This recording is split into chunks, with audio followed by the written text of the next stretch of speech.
The views expressed and the opinions given by the individual host and their guests do not necessarily reflect those of ParaX, its affiliates, or its sponsors. It's coming. All these voices.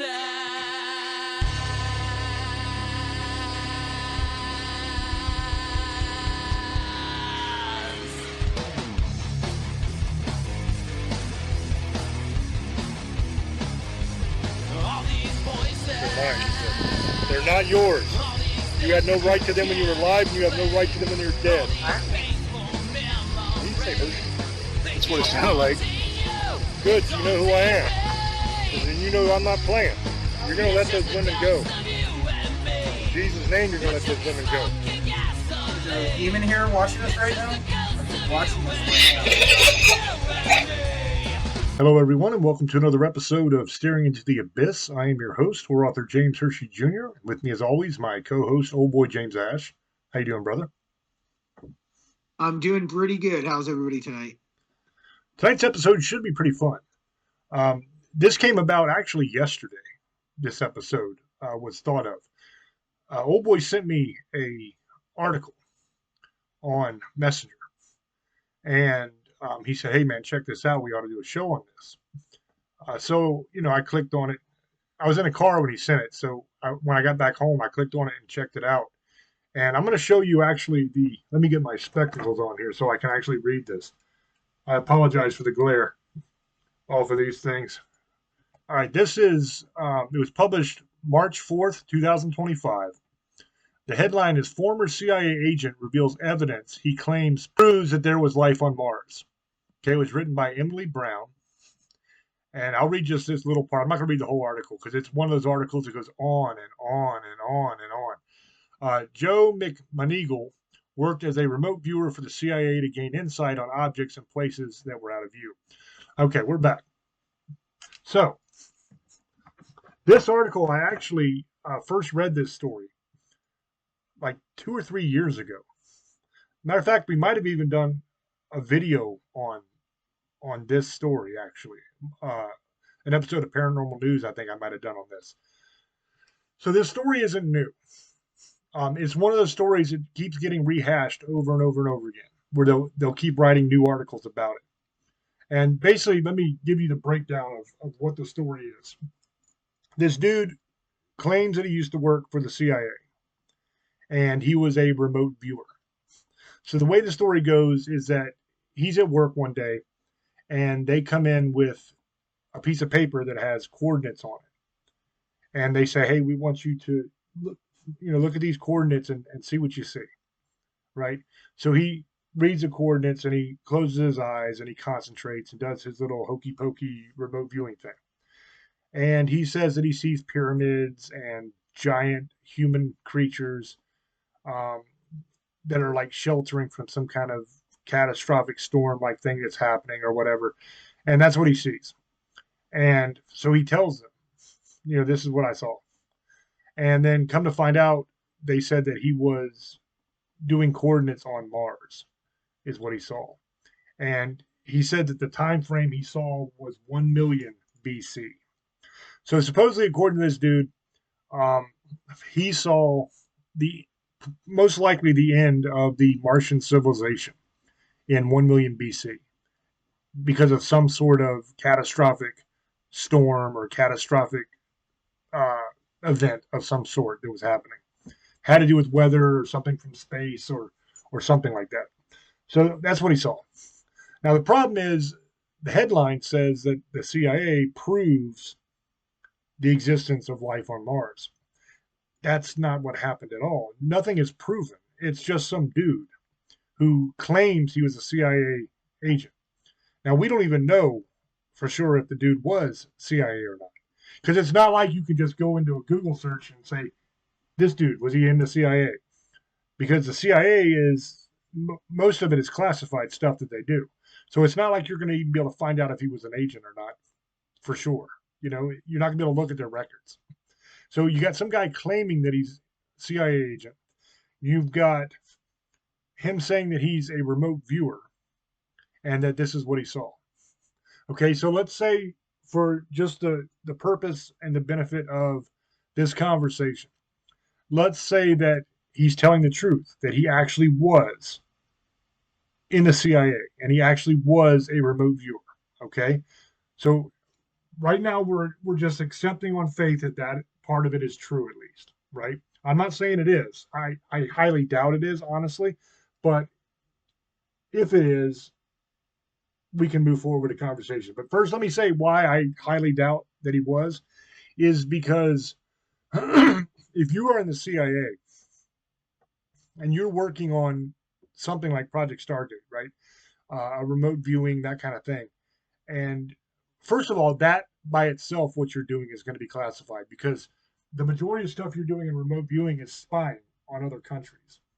Okay, we did it a lot with the Russians back in the day in the Cold War. We would do remote viewing to try to find where their installations were and what kind of weaponry they had and what their plans were, all that kind of stuff. All of that stuff is classified. Like you're not going to be able to give out specifics of a mission like that. You're not going to be able to say what you saw. All that stuff is classified. If you say it, best case scenario, they're going to lock your ass up. Worst case scenario, you have an accident. Okay? That's not something you're going to be talking about out in the open, first of all. Second of all, I highly doubt that the CIA would be giving him coordinates on Mars to try to see what he saw. That just doesn't make any damn sense. They got much more important things to worry about than whether or not there was life on Mars. Okay? So right away, I'm saying I don't think that he worked for the CIA. I think he's full of crap. I don't think any of this ever actually happened. I think it's a story they're telling. But let's assume and pretend that it's real, just for the sake of this argument, right? Even if that's the case, that it is all real, and he did work for the CIA, and he did do what he said he did and saw what he said he saw. Even in the best of circumstances, that being all true, that still doesn't prove anything. Because all you have is some dude closing his eyes and imagining something, right? That's not proof of anything. And he even says himself in the long ass article that I read that he didn't know for sure whether or not what he saw was real or whether it was just his imagination. He said he hates doing stuff like that because there's no way to prove it, right? Like if you remote view a Russian installation and then you get your satellites to look where you say that it is and it's there, then you can prove, okay, that was a real vision. There's the installation. But he said you can't prove what he saw because it happened 1 million BC. And I guess you could look for the remnants of a pyramid or something at those coordinates, and maybe that might show something. But anyway, he said in the article himself that he didn't know if it was just his imagination or he actually had a vision of it. So right there, that's reasonable doubt. Right there, that's saying probably not true, maybe true, but probably not true if he's doubting it himself. And I would say even if he's 100% sure, that still doesn't prove anything. A psychic vision is not proof of an event taking place because it's just you're taking some guy's word for it that's what he saw. He could be completely making all this crap up, right? So that's where I come down on the article itself. I think it's BS. Okay. Now, if that was all there was, then this would be a pretty damn short show. There wouldn't be a whole lot to talk about here. But the reason instead of just telling old boy right away, yeah, this is bullshit. I read this a couple years ago. I don't think it's true. Instead of saying that right away and saving everybody the trouble, I thought, let's do this show because it is a very valuable lesson and it's interesting, right? The lesson here is not to always believe what you read. You got to go through each claim and think logically on it and do your research on it and basically just think, could this be true? Does this make sense? Is this how this operates? Use critical thinking.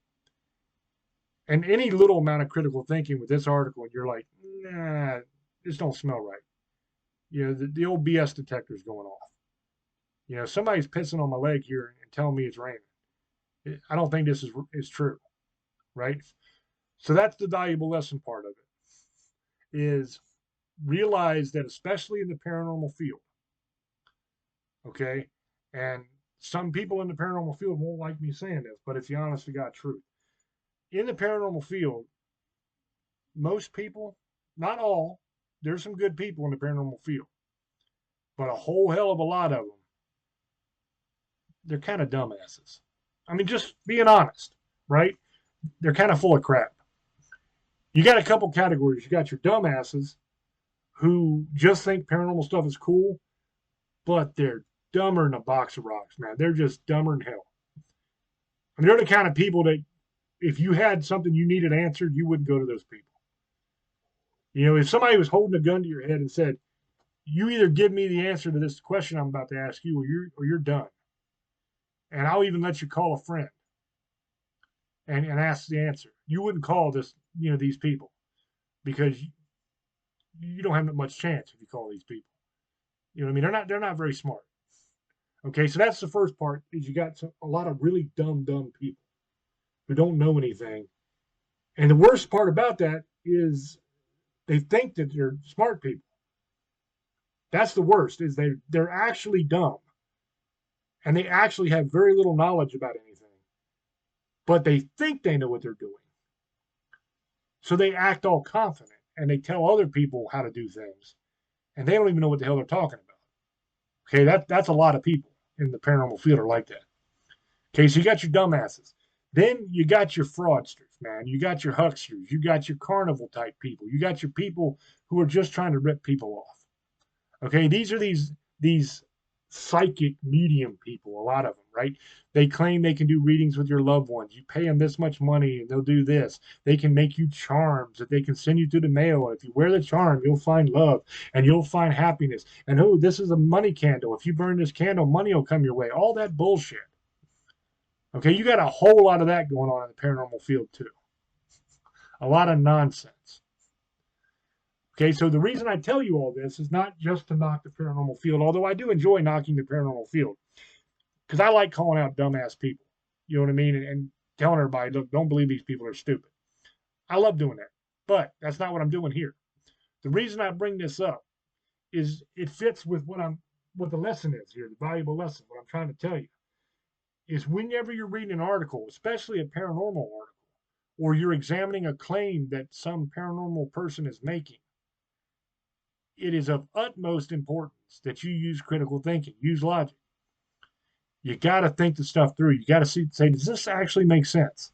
Right? And the very first thing you ought to be doing in every case is trying to disprove the claim. That's the part you start with, right? That's your starting point, is trying to disprove whatever claim of paranormal activity is being made. Because if you can disprove it, then there's no problem. These people are safe. There's nothing trying to harm them. It's just the wind blowing a door, or it's just an old house settling, or it's a furnace kicking on, or something like that. If you can disprove it, then it's all gravy from there. And if you can't disprove it, then you might have something. Then you start doing a little bit more investigating and you try to figure out what's going on, right? So that's a very, very important first step. And also you need to realize whenever you are investigating a claim or reading an article or listening to a podcast or watching one of these idiot TV shows, any of that stuff, whenever you're doing that, realize that the majority of the people in the paranormal field are full of shit. You got to know that, especially if it's somebody you're watching or listening to. Because I'm telling you right now, the majority of the people on TV, the majority of these people that make these shows and all that stuff, they're all full of crap. There's a couple good ones. There's a couple people that go about investigating as a science. And they're actually doing an actual investigation. They're not making a TV show. They're not there just to entertain you. Yes, it has to be entertaining, but it's based on actual science and trying to figure out what's going on. You know, a very good example of this from the old days is the Ghost Hunters. You know, that Ghost Hunter show, man, they went about it the right way. They were trying to actually disprove the claims. They weren't like, oh, and the scary music and what's happening next. And it wasn't a bunch of bullshit.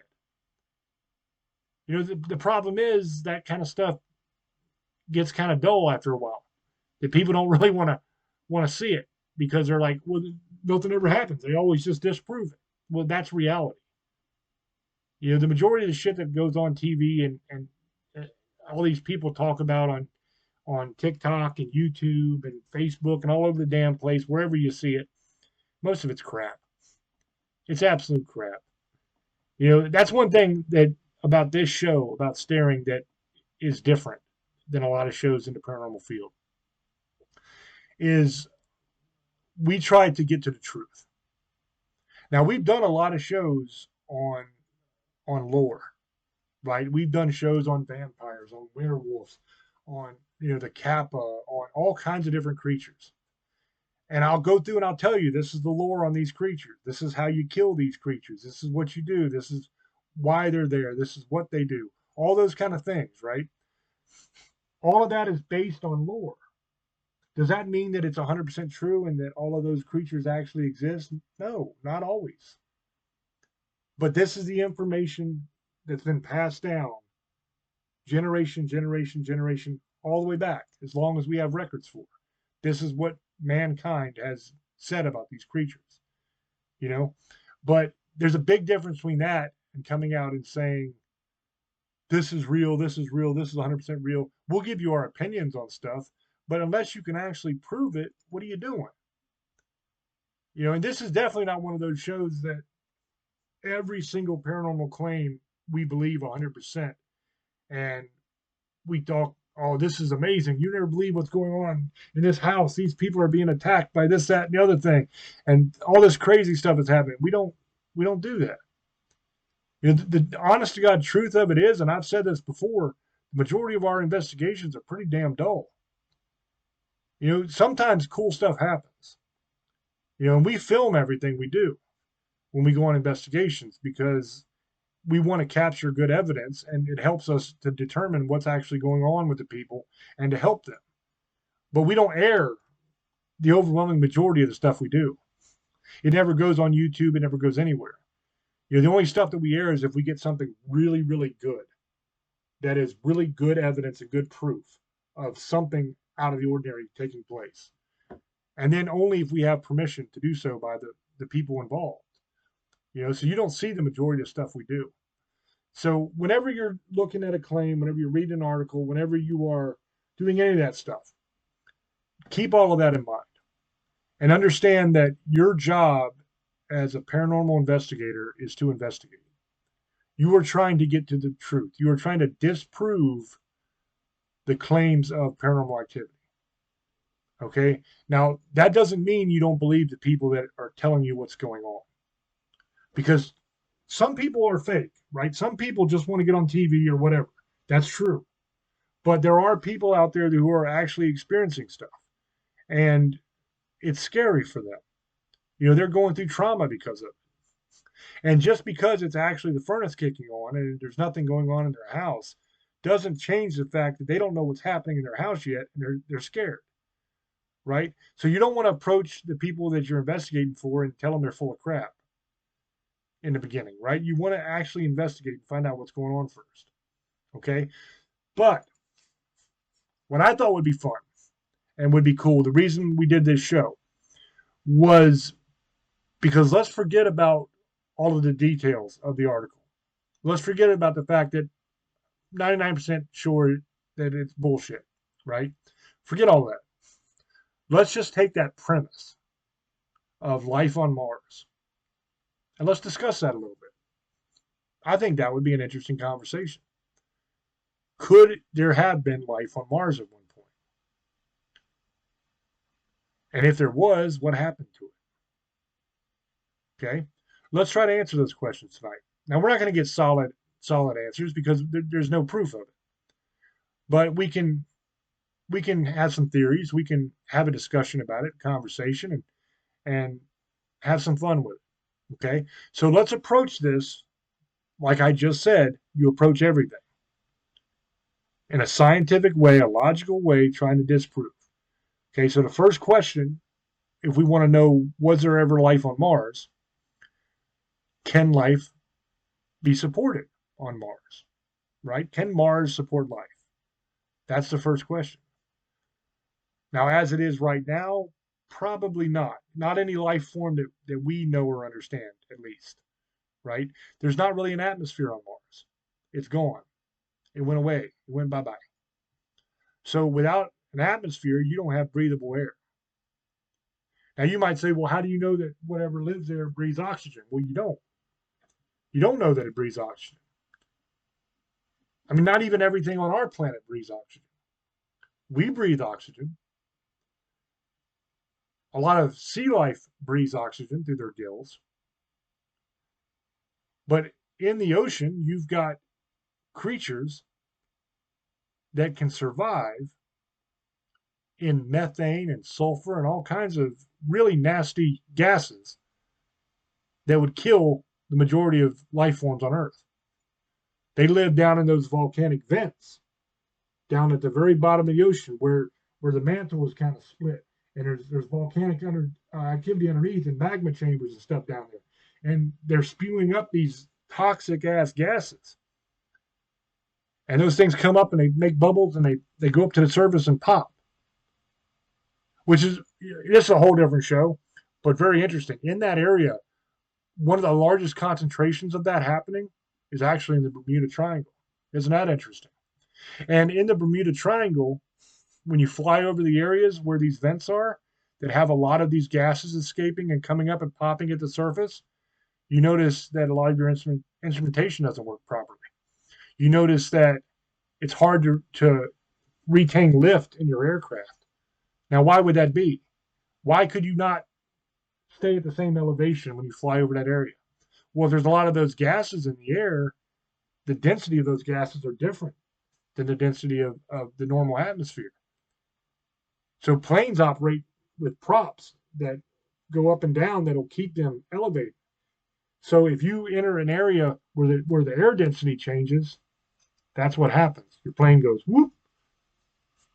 So could it be that the secret of the Bermuda Triangle is simply that there's people flying over an area where the air density is different because of the volcanic vents, and they're taking a header into the ocean before they can regain control because it's a heavy gas area and they can't maintain lift. Could be. That's my theory on it, at least. I think that makes sense. But anyway, this isn't a show about the Bermuda Triangle, but you just got a freebie. And that's the other great thing about steering is I'm kind of go off in different directions or different tangents sometimes, and you get bonus things that you never thought you'd get on this show, which is kind of cool. But anyway, back to what I was saying.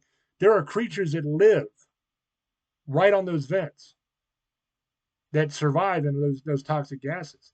There are organisms such as plants that do not breathe oxygen. They breathe carbon dioxide, and they spew out oxygen as their exhale, right? And you might say, well, yeah, but that's just vegetation. That doesn't count. That's not life. But it is life. I hate to break that to all the vegetarians out there, but it is life. They're alive. And not only they are alive, they're a hell of a lot smarter than you think they are. Do you know that plants communicate with each other? They send electric signals through their root systems. And they talk to other plants around them. They let them know when something, what they would consider a predator, which we would call an herbivore that eats only plants, but they consider it a predator because it's going to eat them. When something like that comes into the area and they're like, oh shit, that's a giraffe. Giraffes really like to eat those really nice, pretty leaves up there.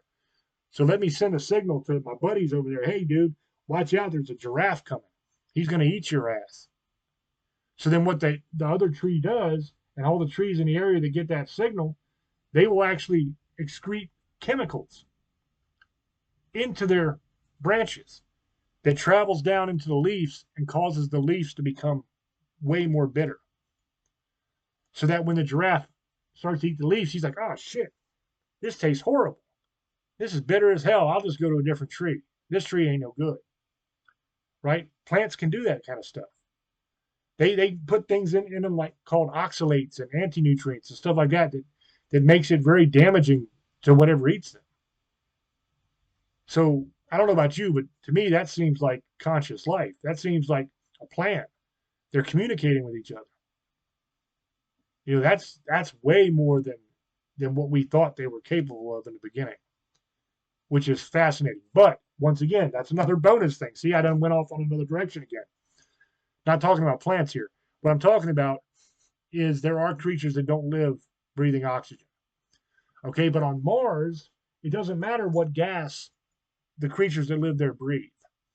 Because the problem is, without an atmosphere, you can't contain those gases.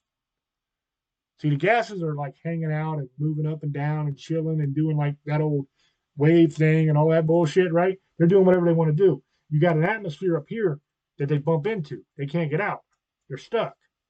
So they just circulate around depending on air currents and all. I could get into a bunch of that too, but that's another veer off that we don't need to go on.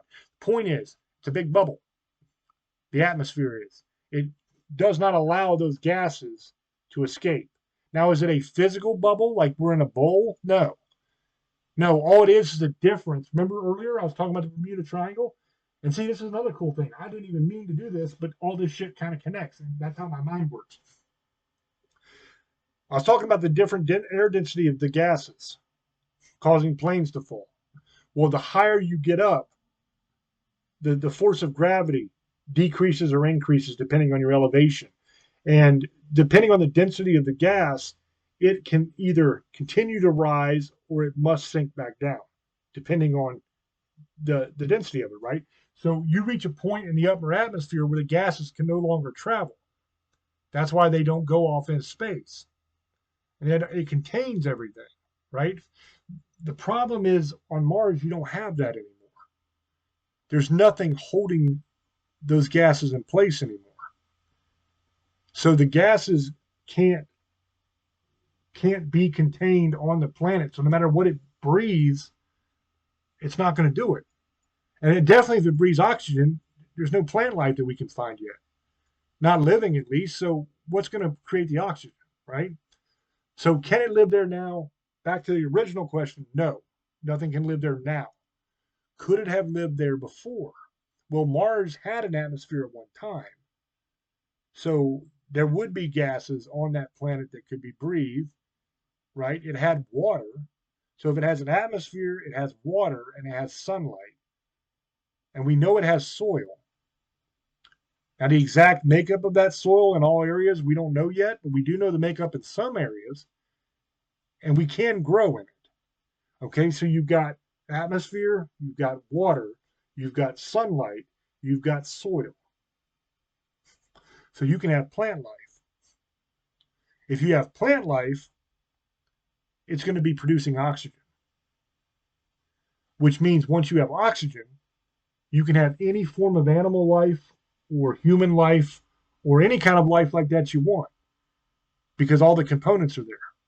You have water, so they're going to be able to live. There's plants they're going to be able to eat. So the more herbivores you get moving in and eating plants, then you got your carnivores that come along to eat the herbivores. So could have there been life at one time on Mars? Yes. Everything is a yes as far as all that goes. Now, the only variable is temperature. Temperature. Is it too hot or is it too cold to survive on Mars? Well, right now the temperature is not ideal. Okay? A little bit too cold. But has it always been that way? I mean, there's evidence that Mars used to be a lot closer to the sun than it is now. So if that's the case, then that means it was warmer at one point. And especially if it had an atmosphere to help trap all those gases in, they get heated by the sun as well, right? All the atoms start vibrating, creating friction and heat. It might have been livable.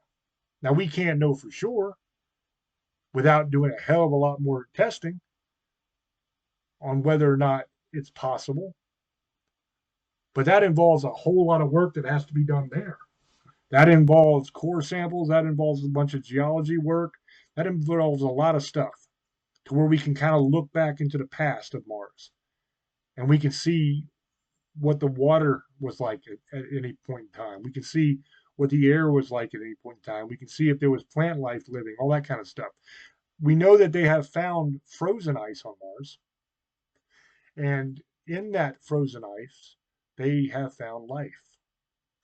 Now, it is not complex life. It is bacterial life. It is very small, single or a very not very evolved form of life, right? Either like a single cell or multiple cells, but not a complex organism. Not saying there isn't. We just haven't found that yet. We haven't done a whole lot there yet. But if we know that there's at least single-celled or multi-celled organisms on Mars, simple life, we know that all the components are there for life. We know that for our best knowledge, at one point in time, the temperature would have been kind of in that proper range. Then what we have to say is that most likely Mars at one point in time was in the Goldilocks zone. Okay, now what the Goldilocks zone is, that's the right distance away from the sun, where it's not too hot, it's not too cold. And you've got all the different things that you need, right? You've got the breathable gases, you've got the water, you've got the atmosphere to hold everything in, you've got plant life, you've got soil that can grow it, all of those things you have. Where you have all of that, you're kind of in a Goldilocks zone where you could actually possibly have life. So the answer to that question of did Mars ever have life? Probably. I would say pretty strongly going towards a yes. Like I said, it can't be proven 100% until we actually have specimens that we can look at, that we can say, yes, this is what it was. But at the very least, we can say that Mars did have in the past at least simple, either single cell or multi-cell organisms, because we found them in the ice. So if we found them in the ice already, we know they're there, which means they were there before too, right? So at the very least, we can say there is life on Mars. Absolutely, 100% certain there's life on Mars, or was life on Mars at one time. But what form other than those simple organisms that life took, who knows? Now, if you have single cell organisms and multi-cell organisms, simple ones, eventually you'll have more complex organisms come from that. And eventually you got a planet full of life. That's just the way it is, you know? So I would say our best guess is that there was life on Mars. If there wasn't complex life on Mars, it's only because it didn't spend enough time in the Goldilocks zone for it to develop. But I would say that that's probably not very likely, because it's not like you're flying super fast through that zone. You know what I mean? We've been in that zone for a long, long time, and we're going to be in that zone for quite a long time from now. So it's not like it's a ton of things that can go wrong while you're there. You know, now yes, you can have asteroids, comets hit. You can have all kinds of catastrophes happen that wipes everything out. It's happened to us over and over and over again in our existence, where we've had either comets or asteroids hit and wipe out 99.9% of the species on Earth. It happens over and over and over again. And I'm sure it happened to Mars over and over and over again as well. The only question is, what kind of life was here when it did? Right? Or not here, but there. What kind of life was on Mars when those things happened? And did they ever have a long enough period of time in between disasters for life to really develop? You know, that's the only question. And the only way you're going to know that, once again, is to be on the surface. You got to be on the surface. You got to be doing soil cores. You got to do the science to see what the layers look like, because the layers will tell you everything. The layers will tell you when asteroids hit. They'll tell you what happened when asteroids hit. They'll tell you if there was fires, if there was flooding. All of those things lie in the ground. So once you get the cores, you can you can determine exactly what happened within a really high level of certainty of what happened. So I would say article's bullshit. That's my judgment on it. But there could have been life on Mars. I think there absolutely is life on Mars in single and multi-cell organisms, but not complex life at this point. I wouldn't think, but who knows? We haven't seen it yet, at least. In the past, most likely, unless they got peppered with so many asteroids in such quick succession that it never had a chance to develop. That's my ruling on it. So I'm gonna throw over to old boy and see what he has to say about it. Go ahead, brother. Thank you, brother. And that was a good 40 minutes of see, this is why I had to jump on, because this is about 45 minutes into it. So 40 it's actually, let's see, now about 48, 50 minutes almost. He's going. The article is bullshit. We just had to talk about it. I'll do a quick couple minutes and maybe 10. And we'll get into a little bit about this. I have a couple questions, but yeah, don't always read what you what is on paper or anything. First, study it. Just because one article says something or news says doesn't mean it's 100% fact. Even especially on TikTok, half of that is all bullshit. Like James says, a bunch of fucking bullshit. Most people don't know what the fuck they're talking about. And I'm not going to say people are stupid. It's just not a lot of people get educated and stuff. And if they do, it's very basic. Some people are very smart. Some people, and I'm not saying smarter people are better or anything, but some people who really don't know what the fuck they're talking about, I'm talking about with anything in general, they think they do. Because they read a couple things or they did this and they think they're fucking some expert. And that's why we always have issues, because you have people who think they know everything and they fight with people who do know what the fuck they're talking about. Especially with the paranormal. I don't even want, we've had so many fucking, I don't know where it went to that one, but I get it, because it's kind of what the article has to do with sci-fi and paranormal. Everything had to do with this show. And like he said, it fucking did it because of, we get other ideas. I'll probably do the same shit. I always do. Don't always read what you hear. Just like some of these shows, like he was saying, especially I'm not going to say a certain name, but we all know where I'm going to go. His show starts with Ghost, and the first letter is A, and I have my opinions, but we all do. James is not a fan of him either, but hey, he's making money, but he's a lot of the problem. And a lot of these other fucking shows, and he was talking about these damn people with mediums. He forgot about the people who have the fucking dolls that think they're haunted, and they're making them and selling them, and people are fucking buying them on Amazon and shit like that. And these fucking people believe it, or they buy some fucking. It's all. Hey, Elvis Presley's ghost drank out of this motherfucker, and they'll put some like a fucking. I'll kiss it and sell it for $10,000. Some dumbass will buy it. That's how dumb people are. And I'm not making fun of people, it's joking, but come on. Fuck. Every day the world's coming to an end. Oh, fucking fish came out of the ocean. It's world's ending. Especially that shit on TikTok, all that bullshit. If this was going to happen, I'm going to tell you something. There's nothing you're going to be able to do if the world ends. Nothing. So, fuck it. It can happen at any time. It may never happen. We don't know. Just fucking live your life. That's it. That's all I got to say. So that had nothing to do with the show. Now, the thing with Mars is what we were talking about. Mars, I think, is getting seeded by us. Or somebody has been seeding the atmosphere. Because stuff's changed on Mars since we've been going there. And Russia's gone there. I don't know. I don't know if Russia has. I know China has. So what I was going to say is, yes, there's no oxygen, but they have found frozen lakes that do have oxygen in them. And if they have caverns, they have oxygen down inside in the atmosphere. Anything that gets closed off, oxygen gets stuck in there. It may not be a lot, but there's some. So did they move in the ground? There's some proof of that. Did what we were talking about, that where life might have landed, or they could have been. Here's a theory.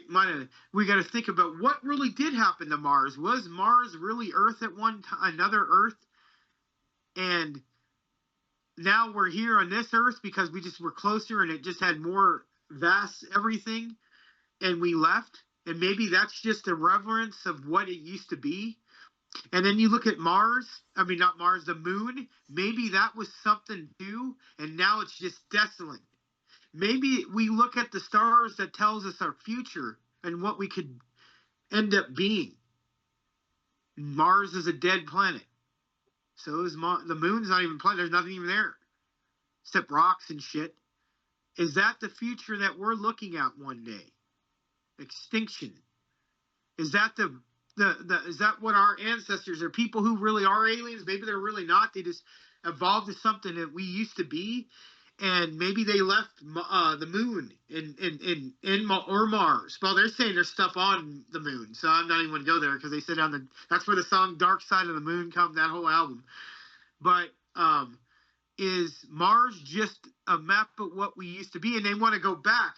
Well, what's so funny about it is we may go back, but we've already been there probably, just not us. Maybe everything recycles to everything. We all repeat everything over. It might take millions of years, but one way or another, we're going to be back on some of these planets. I believe that before. I don't think all human race will be gone. I think we'll leave this planet one day, and something might happen to this planet, but we'll have other planets. We always survive. But maybe that's a map of what we used to be, and maybe in this solar system, but another solar system, there's another place like us. Maybe they're not like us, but they kind of look like us. Maybe a different color skin. Maybe they got green skin or something. Whatever planet they're at, maybe the atmosphere is like that. Maybe they have gills and they could swim in, like they have like an ocean they live in. You never know. I'm just showing you an example, and it's still on the same subject of everything of life on Mars. And this is the way I was going to do it. I was going to throw a little different. James pretty much going into detail and shit. But these are just opinions. Think about it. Here's Earth. Here's Mars.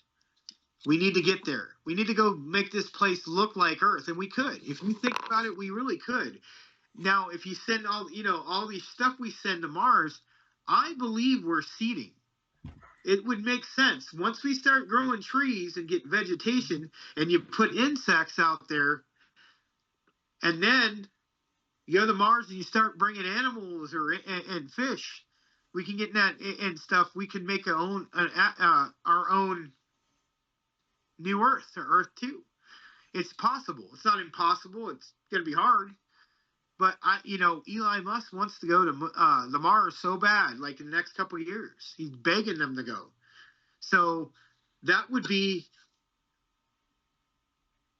crazy if we end up living on Mars. And maybe there is something there when we find it. That's why we're getting into their life on Mars.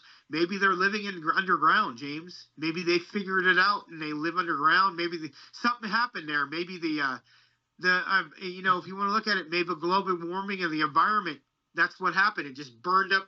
Maybe if you look at the Mars, it looks like there was stuff there and it just got fried or frozen over. Maybe, like you said, it moving away from the sun fucked it up and it just destroyed itself. But they found out it either left, and that's who we are.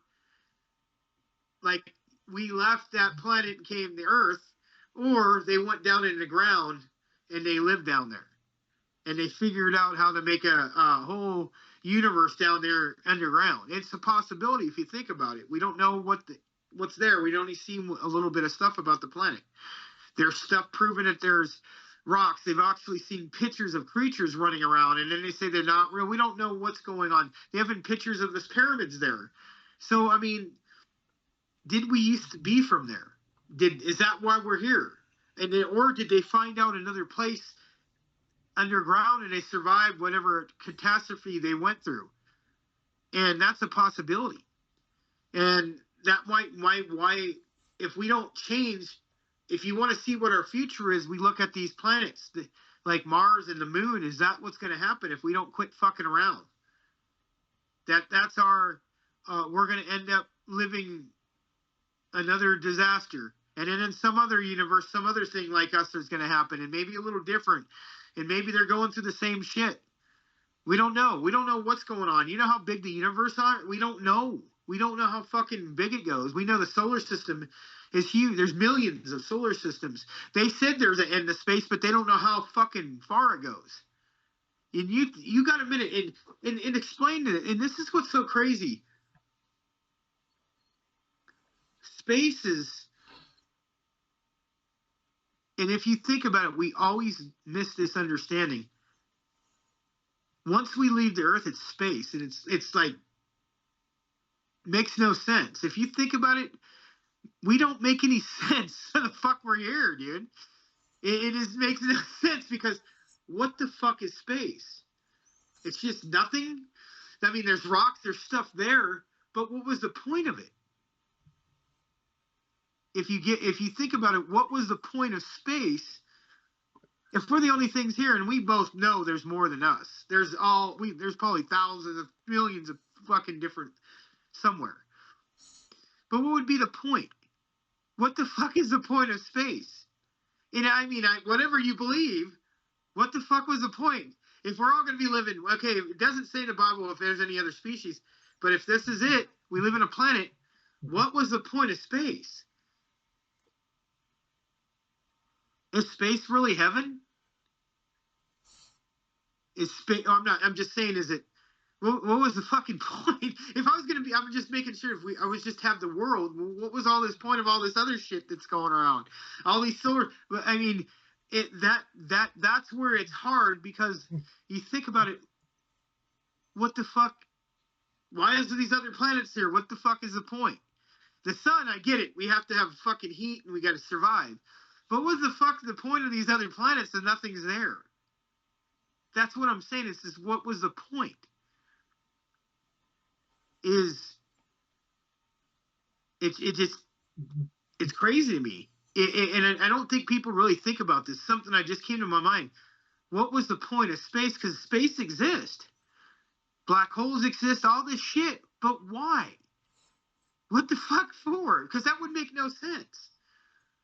Maybe the universe is just what we think of a god or something. Maybe that's what it is. But it made everything. It just, but there's no sense to it. What the fuck is point of stars? I mean, I'm just saying, what was the point of it? It's beautiful. I love space, bro. Look at all the gases and shit, but there's no point to it.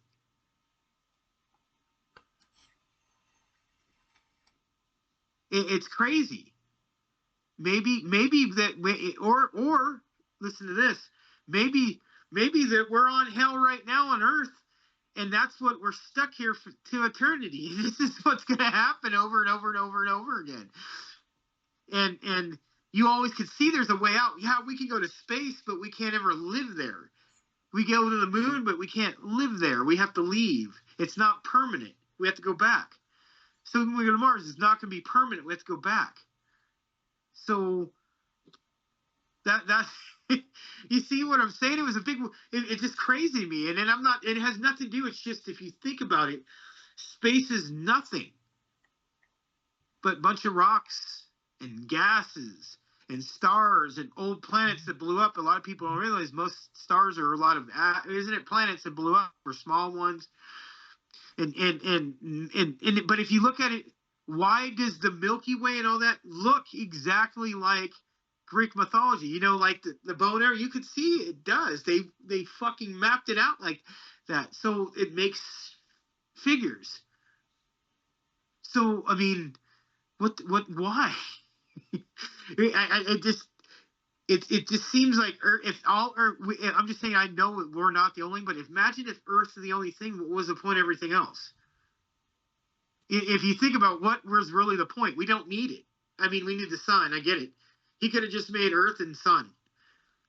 It would made it. It would. There's no other reason then, if there's nothing else there, to make a point of why.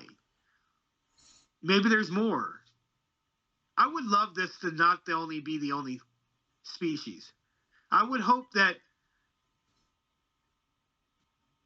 we could get it together to the point where we can go live everywhere and explore places we never thought we would be and find out things and do things we would never think of and we always make movies about, but in reality it could happen.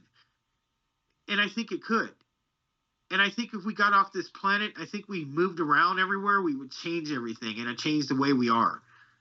Because then people would start realizing there's more to that than just where we're stuck.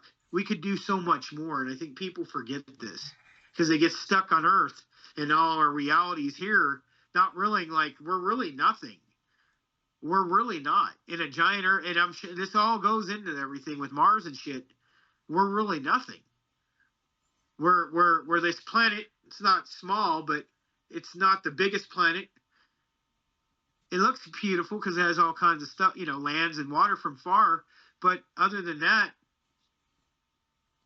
there's millions of motherfuckers that are more important to us, like Mars and Jupiter. The sun's more important than anything in our existence. If the sun goes out, we're fucked, and that's the truth. And if you think about it, the sun's like a god. I'm not saying it is, but it is, because without the sun, we're gone. We're done. It controls everything. I mean, and it's the truth. The sun is pretty much the only reason we're here. So, I'm just saying, showing an example to people there. I just sat here and thought about it. It's like, what the fuck was everything else for? Yes, you have Earth, sun, I get it. There's, for direct declarations, maybe this orbits around, I get it. But why so many other solar systems and other planets we know now? There's hundreds of thousands of planets. What's the point if what was the point of making these planets? Maybe to go live there? Maybe we get off Earth, that's level 1, level 2, something else. I'm just saying, in general, what the fuck? And I know you're going to say, I just never thought about it. Let me answer it for you, because I can tell you exactly why. All of creation is repeating patterns from micro all the way to the macro. Okay, so from the microscopic realm all the way down on an atomic level, like the Marvel Universe, Ant-Man, when he went into the quantum realm, all the way down, shrunk small, right? All the way down from that level, all the way to the universe-wide level. It's repeating patterns. So you asked about why everything else is here, right? The stars are the stabilizing force in the system. Okay, they're like the screws that hold the whole project together. If you're building a box, you've got to put screws at certain points to hold it, to stabilize it, or it'll fall apart. The stars are the large portions of each solar system that has the most gravity that everything else orbits around. If you shrink all the way down to the microscopic level, the same thing is happening. You've got larger mass objects, smaller mass objects going around it. You come back up to our level. You have the star, which is our sun, planets revolving around that. Okay, shrink down a little bit more. You've got individual planets, us. We got a moon that orbits around us. Okay, Jupiter's got a bunch of moons that orbits around us. Same exact pattern. Now you go out from our solar system to the Milky Way galaxy. It's made up of multiple solar systems. Each one of those solar systems are orbiting around a central point, just like we're orbiting around our sun. Okay, then you go out even further. You've got all these different galaxies. All of those galaxies are also orbiting around a central point. Okay, it's the same pattern over and over and over again. So the reason for everything else is because you need that stabilizing force. You can't just have two things and it'll just stay together, because everything is acting on each other. You've got everything acting on the gravity of other things to hold it in place. Like our moon is the precise distance away from us that it has to be for us to be here. A little bit this way, a little bit that way, we're done. It's the exact right distance to give us the exact right tidal forces in order to make life possible. If it's a little bit closer, you've got fucking tsunami waves every day coming in, wiping out civilization. If it's a little bit further away, you have zero tidal forces, so you have no life on Earth. Everything is perfectly placed exactly where it needs to be. So the reason for everything, the reason you have to have everything, because think of a watch. If you take not a digital watch, because that's just a chip. Think about the old style clocks and watches that had all the gears and the gizmos and the cool shit inside. When you open that up, they're all working together to make that watch work. You take one of those pieces out, the whole fucking thing breaks. It doesn't work. And that's the same. We know that is the same for all of creation, because if you go all the way down to the microscopic level, we can look in a microscope and see it. We can see what's taking place.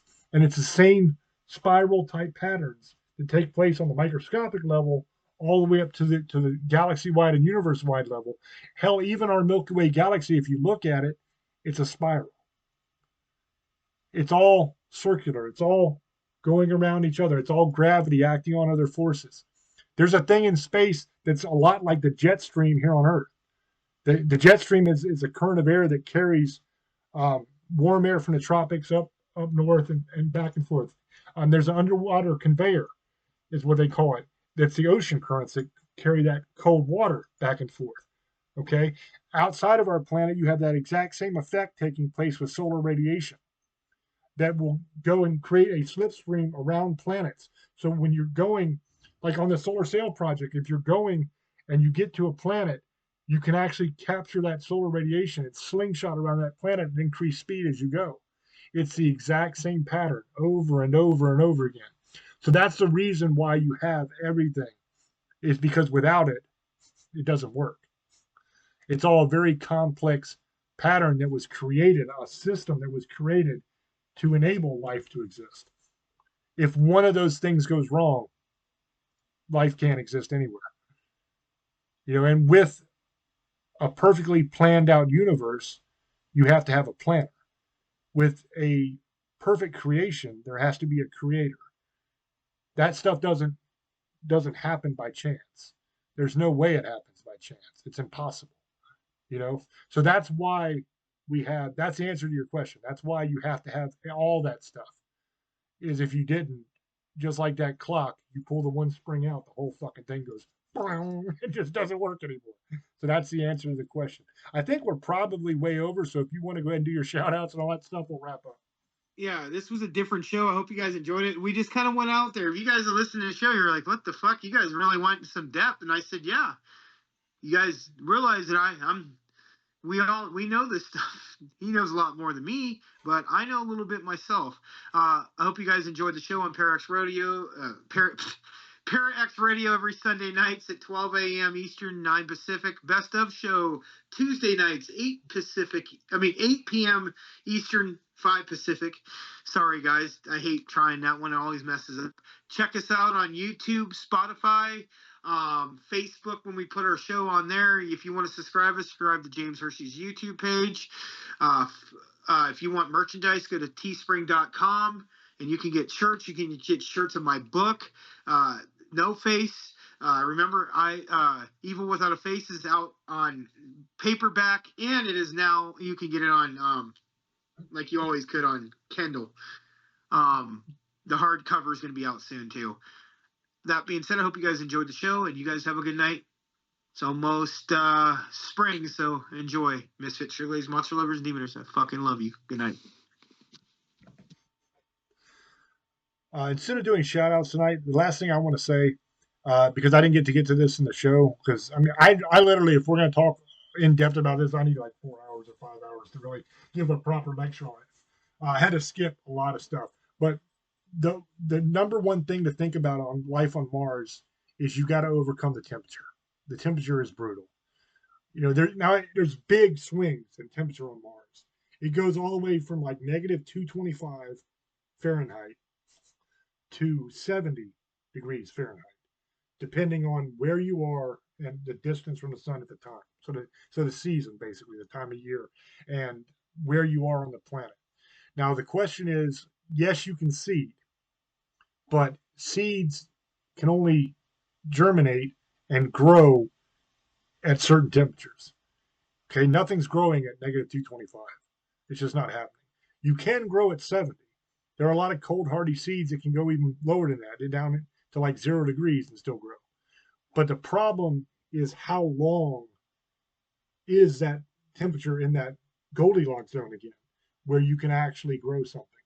If you can have enough of a period of time to do that, plant enough seeds, they will begin to produce oxygen.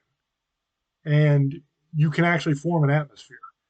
Because in the biology of the soil, you're going to have all kinds of microorganisms that are going to be eating the molds and doing all kinds of stuff like that.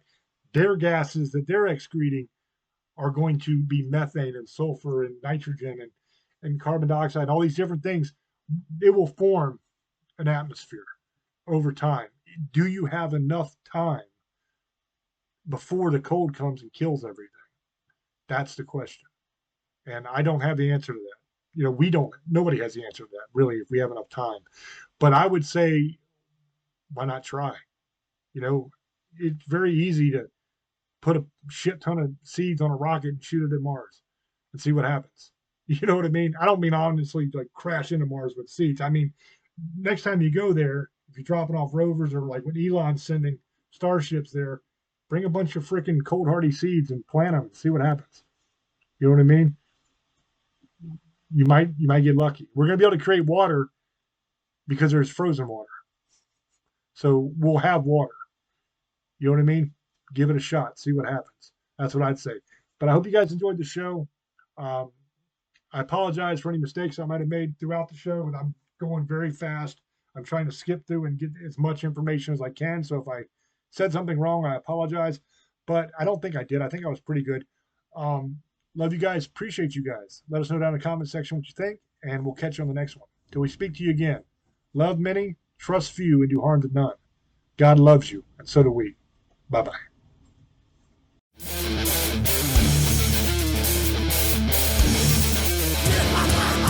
In order for the light to shine so brightly, the darkness must be present. Tune in every Monday at 10 o'clock for Dark Sun Rising on the Para-X Radio Network.